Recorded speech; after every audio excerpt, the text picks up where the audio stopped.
Hi guys, and welcome to another episode of the One Pod Life podcast. This week I'm talking to one of the up and rising stars in the ladies game, Emily Slater. Now, she's recently just turned pro in January this year, so unfortunately COVID-19 stopped her in her tracks pretty quick, but she's now back out playing again on the Rose Ladies series and doing pretty well. So we're going to talk about her career, how she got to start playing golf, and then how she rose to now get her status on the LET Access series. So sit back and hear from Emily Slater. Hi Emily, and welcome to the One Pod Life podcast. How you been? Hello, I'm good, thank you. How are you? Not too bad. So for people who don't know who Emily Slater is, can you just give me a little brief introduction, please? Yes, I'm a professional golfer from Cambridge, and I've recently turned professional, so I'm playing in the UK and in Europe. Oh, great stuff. Yeah, I noticed that you just turned pro, so we'll come back to that in a little bit. But so why don't we get straight into it and start talking about what it is why you started playing golf? Because you only started playing golf when you was 11 years old, is that correct? Yes, yeah. My dad took me and my younger brother up to our local driving range. I think it was one summer holiday. Okay. And just to kind of let go of some energy that we both had at the Summer time. Holidays, yeah. And I loved it, really took to it, carried on playing, wanted to kind of get better and stuff. So I started having junior group lessons at a local golf club. Okay. And carried on from there, really. Right, great stuff. So obviously, like you said, you're from Cambridge, just up the road from me. I'm in Harlow, so it's not too far. Okay, not too far, yeah. No, not too far away. But I can't pronounce your golf club that you're associated to properly. Is it Cogmorog Golf Club? No, Gogmagog. A lot of people think it's in Wales, actually. So yeah, well, it sounds it. Yeah. Okay. So how long have you been a member there for? For the past 3 or 4 years. I joined relatively late. Kind of went around all the golf courses in Cambridgeshire, and then finally settled with the Gogs. And why did you stop? Why did you settle there? There was quite a few young women at the time around my sort of age that were playing, that were very good players. So it was a great way to push my golf on a lot more, with being so competitive between them all. And they've got 2 golf courses with great practice facilities. So okay, so it's the sort of the complete package then, really, for you. Yeah, it is. Yeah, and the members have been great. They've been so supportive of my golf ever since I joined. Obviously, joining quite late in my amateur career, I was a bit apprehensive, obviously, joining a new golf club. But I've been welcomed ever since day one. So I'm really grateful for that. That's good. They've sort of embraced you, and I guess you're now the face of the golf club. Yeah, I think so. There's another guy that plays, Paul Maddy. He represents the Gogs as well, on the men's side, which is nice. Okay, I'll have to get him on. Have a little chat. Yes, yeah. No, good stuff. All right, so when you was 11, your dad took you and your brother over to the driving range. He said you took to it like a duck to water, I guess, really enjoyed it, and you wanted to move on. So from there, did your dad join you up at a golf club, or what happened? Yeah, I joined a golf club not that long after I started playing.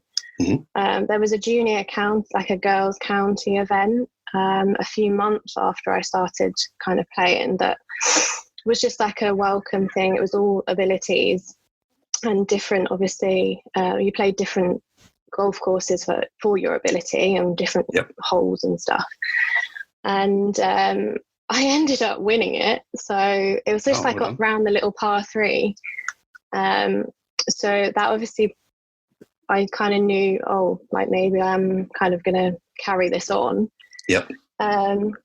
At the time as well, there was a junior tour called the British Junior Golf Tour. I believe it's still going. Okay. Which I then played on after that. Kind of most weeks, I think. There was quite a few tournaments most weeks. So that kept me going as well, which was great. Kept me involved in the sport as well. Oh, good stuff. Because I guess that then you obviously got through that stage, and you sort of, like you said, you realised, oh, I'm actually quite good at this sort of golf thing, or maybe I can actually take it further and see where it takes me. Did you ever think at that point, oh, this could be a full-time job, or did you just enjoy playing? No, I think, I just enjoyed playing. I think from quite an early age, I've always enjoyed sports, like from school and stuff. But Okay. It was just something I really, really enjoyed, and something that I can go and do with my family at the weekends. Okay. My dad played a little bit at the time. Even my mum joined actually for a while. Really? So that's good. It was something that we could do as a family at the weekend. And then, it just carried on. I loved it. I wanted to progress and wanted to carry it on. You got that bug, like I want to get better. That's it. good. Yeah. So do you still get out now with the family and play when you can, or is it? Actually, my brother. Well, my parents work full time, so it's quite difficult, obviously, with ferrying me around at the time. So they couldn't carry on. But my brother's actually started playing again. Good. The last couple of weeks with his friends at one of our local driving ranges that has a golf course attached to it. So maybe we're going to make a golfer out of him after all. Cool. He's one of those. He's the post-lockdown golfers that are coming out. That He is, yeah. And normally, there's a drive range I normally go to. I see 3-4 people at most before lockdown. Now I can't now I can't even get on the driving range. It's great fun. No, it's crazy how it's blown up. Yeah, it's good, but not for me. It is so very practice. good, yeah. Very good. Okay. So, rightio. So, like you said, you never really thought you would take off, really. But do you know at what age you started to think actually this could be going somewhere? Yeah, I think probably when I started to play in like the national amateur events. I kind of started them when I was about 14, I think. So from then, obviously, there's multiple different people that have the same kind of passion as you. And you can really test your skills against them as well. Oh, good stuff. Because I think as well, obviously, you look at the men's game, you can see that you can document obviously how you can progress the stages to then get onto like European Tour, Challenge Tour, that type of process. But I guess from the ladies' side of things, me personally as well, I don't really know how you guys move up the ranks and then get into the LET Access Series. So what's the process? I guess, it's quite unclear actually. Obviously, like you said, the guys have such a clear pathway to professional golf that it's quite difficult when you're growing up playing golf to see it as a career for women, when you can't clearly see that pathway of like progression. It's definitely got a lot better in the last few years, certainly. And I think once you know it's what you want to do, once you research kind of the ways to do it, then you get a better understanding of that.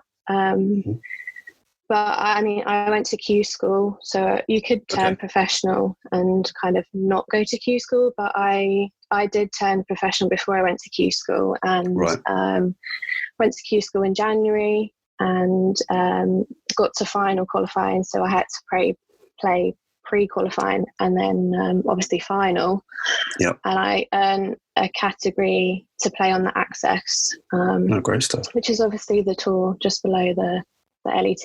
Yeah, definitely. Well, again, through research I only done sort of about 4 or 5 months ago, I actually learned that there was the LET Access Series, because I thought, again, being naive probably, I just thought it was just straight into the actual LET and that was it. I didn't realise there was a stage below that. Again, I guess it's like the stepping stone, kind of like the Challenge Tour equivalent for the women. But it really is in Europe. It's really the only tour below the LET that girls can play on or women can play on. So there's not that clear pathway. No, I guess not. And obviously at the moment there's a few mini tours now that you guys can play on as well, isn't there? So like I think the Clutch Pro Tour have a few events, or they had one today, the Open Access Tour, where they had ladies playing. So I think obviously the ladies' game is growing every day. You can see that quite clearly. Yeah, and a lot of these absolutely, tours are yeah. starting to take on board and go, actually, why are you not playing with the men and showing your skills and what you can do?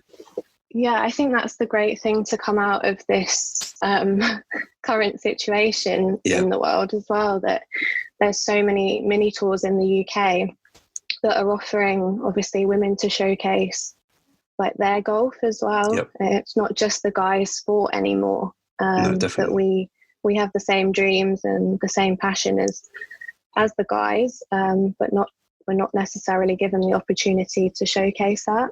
No. Well, I guess with people like Charlie Hull, Georgia Hall coming through as well, making headway for UK golf especially, those kind of people obviously aspirate inspirations to you guys as well, to say, well, if they can do it, then surely I can do it. Yeah, absolutely. Yeah. But when you were growing up, was there anyone that you sort of idolised to sort of try and emulate? Yeah, I think my favourite, and she still is now, was Annika Sorenstam. Right, okay. Obviously, I think she might still be the best women golfer that there was, or is. So, yeah, she was always my my biggest inspiration. And why was she your biggest inspiration? I think the way that she conducted herself on the golf course, as well as obviously her skills on the golf course. I just took to her as soon as I saw women's golf on the telly. My parents took me to the British Open in 2008, I believe, at Sunningdale. Okay. I think it was one of the last times that was just as I was starting to play golf. So, right. And that was one of the last times that she'd played before she retired. Right. So I made them walk around with her most of the way, every day. I think that we were there, just trying to learn as much as possible. Yeah, good stuff. Okay, so would you say a lot of your game was built around how she plays, or obviously everyone plays their own way, but I'm guessing like people watch Tiger Woods, for example, and try and play the way he plays. Did you ever try and do that with Annika? I think so. I think it was more from the way that she conducted herself. Right. Obviously, the being calm and collected while you're out on the golf course is quite tough at times, obviously. But it was something that I noticed about her straight away that I wanted to emulate. No, good. It's always good to have someone to look up to and sort of inspire you to sort of do better as well, which is great. Okay, so in 2019, you won the Ladies Scratch Trophy at the Royal Birkdale, didn't you? I did, yeah. You did? Yeah. How did that come about? I'd played in it a couple of times previously, and obviously it was one of the events on the women's calendar. Yep. And we went to see the Open when Jordan Spieth won. Yep. And played it a few weeks after that in this event. And it's one of my favourite links golf courses now. Yeah,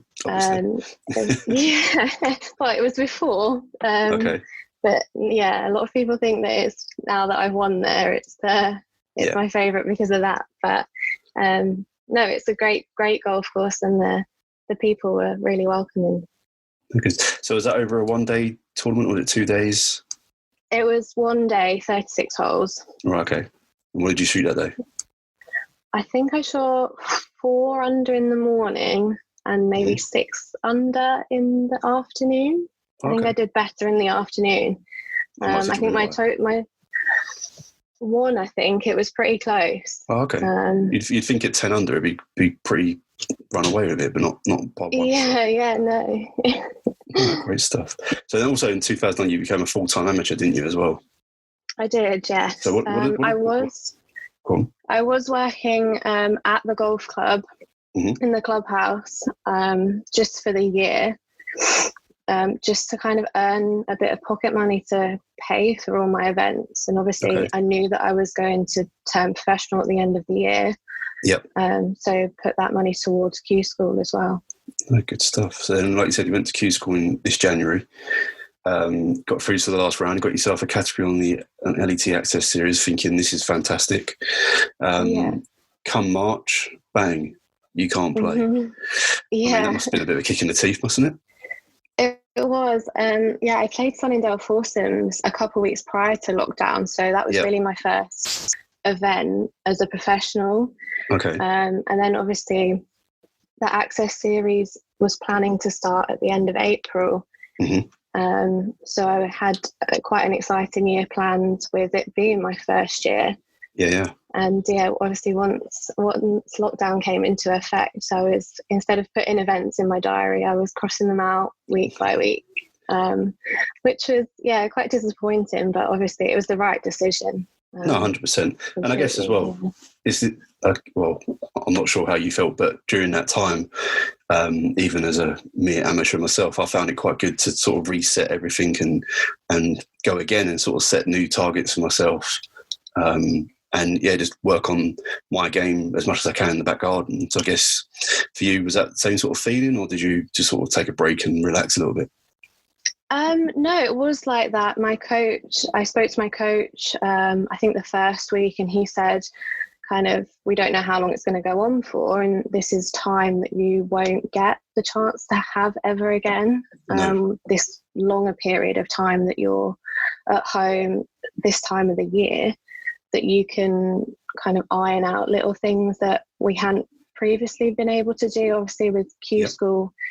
And then the season being so close to Q School this year that we probably weren't going to get that time to just iron the few little things out that I needed to. So it was a great opportunity to do that. Actually, the longer it went on, one of my friends said to me that this must be the longest period of time this time of the year that you've actually been at home. Because I was always away. Like most of my friends just know that I'm away this time of the year most of the time. So it was quite a strange period to be at home. But it was nice. It was good to kind of get that time to really definitely iron things out. So I saw on your Instagram, obviously you had a nice little net put up and everything, so that was quite good. I did. I was lucky to get one. Well, I wasn't so lucky. I had to build one myself. So I think a lot of people had to. I ended up using foam balls as well because I couldn't use proper golf balls. So I think my neighbours had a couple of golf balls in their garden at some point. as long as you got them back, it doesn't matter. I think I did actually. So lots of people don't know. I didn't realise that your coach is actually Dan Whitaker, isn't it? It is, yeah. So how did that come about, working with Dan, or have you always worked with him? No. The last 3 years, I think, 2-3 years. My dad actually bought me for Christmas an experience kind of day with him. I was looking for a new coach at the time. Wasn't quite sure, obviously, who to go to, and that. So he just bought me an experience day with Dan. And I loved it and learned so much just from the day that I ended up carrying on with him, and we've gone on to become do quite a lot of stuff together that's been really great. So good. I was watching a few of your YouTube videos of him earlier today, the ones you do. They're from some point last year where you're doing the par 4 strategy, and it was the risk reward driver on a hole as well to work out what's best for you to do. Quite interesting. I like the way he talks and the way he conducts himself is quite good. But he's really, really great in that respect, kind of up to date with most of the newer technology and stuff, which I'm quite interested in to kind of keep my golf going in the right direction. And he's very good. All right, I've got one big question for you though. Yeah. Why don't you wear a golf glove? I get asked that quite a lot, actually. I didn't realise. I was looking through your photos, and I was thinking, "There's something missing here. What is it?" And I realised it's the glove. Yeah, a lot of people think that it's because I want to tan my left hand, but it's definitely not. No, okay. I just prefer without one. I did used to wear one, and then the last few years, I don't know why I took it off. I think it was one summer, and I just felt a lot more comfortable without it on. Okay. A couple of weeks ago, actually, I did dig an old one out that I had in the garage and just tried it for a couple of shots, but it was, I didn't like it too much. So because you can see a lot of people. I've seen a lot of people play with the glove when they hit a driver and an iron, but then when they get to a wedge, they take the glove off. I've seen that before, but I've never really seen many people play without a glove. No, it's just something I prefer to do. Yeah, I'll let you off then. Okay. So obviously, like you said, you went into lockdowns, a bit of a downer. You just turned pro thinking you're going to really push on this year. We come out the other end. Again, men's golf was getting all the promotions, tournaments here, tournaments there. And then Justin Rose comes to the rescue and does the Rose Ladies Series. That's the response for that. It's been amazing. No, it's really good. You're not doing too bad in it at the moment, are you? You've had, first two you tied 33 and, you came 33rd and 37th, but at Buckinghamshire one last week, you came tied 8th. Yes, I did. The first two. Three off the leader. Yeah, I think the first two was just about getting back into competitive golf after having such a long period of time off. It was quite strange, especially with obviously all the restrictions in place. It was quite strange to go back to tournament golf. In fact, I actually haven't ever felt like I did on the first tee at the first tournament ever, I don't think. What, nerves or just uneasy? Yeah, it was really weird. I thought, if I can actually get like my ball off the tee and kind of in the air, it'll be all right. Which I've never thought about at all. No. Obviously, you do get first tee nerves. I would imagine everybody gets a few of them. Yeah. But it's been a great experience so far. There's not often, obviously, with my category on the access that I can play in LET events. So to tee it up with the likes of obviously Laura Davies and Charlie Hull, Georgia Hall, it's been a great experience from that point of view as well. Have you been able to be paired with any of those yet, or? I haven't, no. But hopefully, maybe in the next few, maybe. Yeah. Well, you said, so obviously tomorrow is at Royal St George's. Obviously it's the 9th of July. Thank you for giving me your time before the night before. Hopefully I won't be a bad omen for you, but we'll see. No, not at all. So obviously today, was that a practice round today and just getting, I'm guessing you're down there now. No, you're not. I've been travelling to and from the event on the day. I've had a practice round earlier in the week. I actually didn't manage to get one at Royal St George's this week, but I have played it before, so kind of do know where I'm going a little bit, hopefully. I'm trying. I think it depends, obviously, with the scheduling. Because they're obviously 1 week apart of the tournaments, it's been a learning curve to obviously try and fit the practice round in along with other practice and playing the tournament. It's great to have a practice round. I found it. Well, I noticed that I had one last week. Yeah, sorry, the tee times aren't until 12 o'clock, are they? So it does give you a time to sort of get a little bit early and get into the groove, I guess. Yeah, that's been a big learning curve. I don't think I've really played a tournament before all of this. Like, I've travelled and played the tournament on the same day. I've usually stayed overnight, but obviously it's really only in the last week that hotels have become available again. But I think with the current situation at the moment, I'm just not entirely comfortable staying overnight at the moment. Which is totally understandable. Yeah, so luckily my dad has offered to drive for me, which has been nice, and caddy. That was my next question. Are you travelling alone, or have you got someone to come down and caddy for you? No. Thankfully, my dad's doing the driving, which is nice. Is he a good caddy? He is, yeah. We don't argue, which is nice. It's always what you want in a caddy. Yeah, definitely. No, good stuff. So obviously the final round of the ladies series is in Wentworth, isn't it? It is, yeah. Now, I did read you got to be in the top 51 on the order of merit to get into that. You're currently tied 22nd. So if you keep this up, hopefully you'll get into the last round of Wentworth, which would be quite nice. Have you ever played there before? Yeah, I haven't, no. No, I think it's the first time that women's professional golf will be played at Wentworth as well. Oh, so really? It'll be lovely to be part of a special event. Yeah, definitely. That's great stuff. Well, good luck, and hopefully you'll get there. Obviously, good luck at Royal St George's tomorrow. I'll be looking out for that. I'll be looking on the leaderboard, see what's going on. But I want one more thing out you. So basically, the reason I started doing these podcasts was to understand from guys like yourself who are becoming professional golfers what it is actually like to become one, and the sort of trials and tribulations you go through to get there. But then also to sort of learn from people like yourself as well.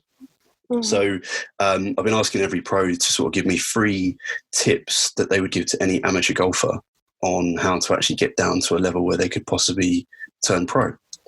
So, so if you could give me 3 tips on what you think anyone should do. I think the main thing is to enjoy it. It takes you to some great places, and it lets you meet so many great people along the way. A couple of my best friends now are actually girls that I met through playing golf. Oh, right. That obviously without playing golf I wouldn't have met them. So I think definitely to enjoy it. I think the next thing would be to properly prepare your practice, so make your practice purposeful. Okay. I think what I try to see, obviously, what is a little bit weak in my game, and then practice that. I think a lot of people tend to practice what they're good at, and then wonder why when they're in the competition that they haven't quite performed as well as they could have in other aspects. So to do that. And quickly on that one, was that where your coach would come in? So Dan would actually say to you, right, you need to spend some time working on this particular thing, or is it something that you identify yourself? A little bit of both.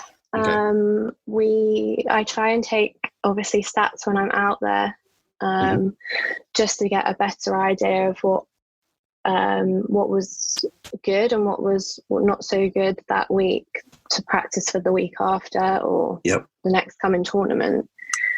So I think it's a bit of both. It's great to have the feedback from Dan as well, who obviously you could probably be worrying about something that isn't actually, you don't need to worry about. So he's good from that point of view as well.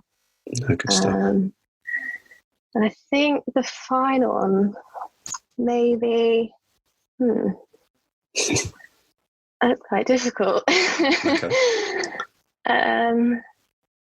I think just have fun, it's a great sport that you can play when you're 5 or when you're 55. You get so many different walks of life being able to play it that you can pass on through other people, and just to enjoy it is really, really the main thing. No, definitely.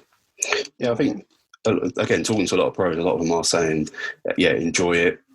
Don't get too uptight about it. It's just a game at the end of the day. But I guess we all care about the game, so we want to perform at our best. But the more relaxed you are, the better you play. So definitely. No, good stuff. Well, Emily, thank you for coming on and giving us a bit of a rundown of who you are. That's all right. And giving us a bit of a history on who you are and where you've come from, and what you're doing now on the Rose Ladies series. So good luck. Thank you. And just keep on doing what you're doing. Hopefully we'll see you on the main LET tour in the future. That's it. Yeah, thank you very much.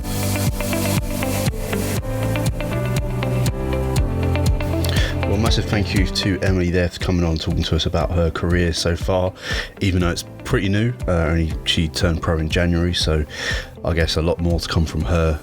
From what I've seen through watching on the Rose Ladies series, she's got a lot of potential. So hopefully we'll see her progress very soon. Going forward, I guess the ladies game is really growing, which is fantastic news, and about time too. So obviously, I don't know about you guys, but I actually quite enjoy watching ladies golf. Technically, you can learn so much from them. So whenever it's on TV, I always make sure I watch it. And yeah, I think it's just as exciting as the men's game personally. So yeah, definitely going forward, we're watching it a lot more. Shame we can't go and watch the Rose Ladies series at the moment because of obviously COVID-19, but you know, in the future I'll be getting myself to a few ladies tournaments and hopefully see Emily there. So yeah, I hope you guys enjoyed that podcast and took quite a bit from that, and you can get behind Emily and follow her on Instagram. I really hope you're enjoying the podcast so far. I think that's episode number 9. Got a few more lined up to do. Already recorded quite a few, so we've got plenty more to come. If you do like them, make sure you subscribe to the channels on Spotify, iTunes Podcast or Google Podcast, and yeah, just hit the subscribe button and then head over to Instagram and follow me as on onepodlife, and let me know what you think. So thanks for listening, and speak to you again soon.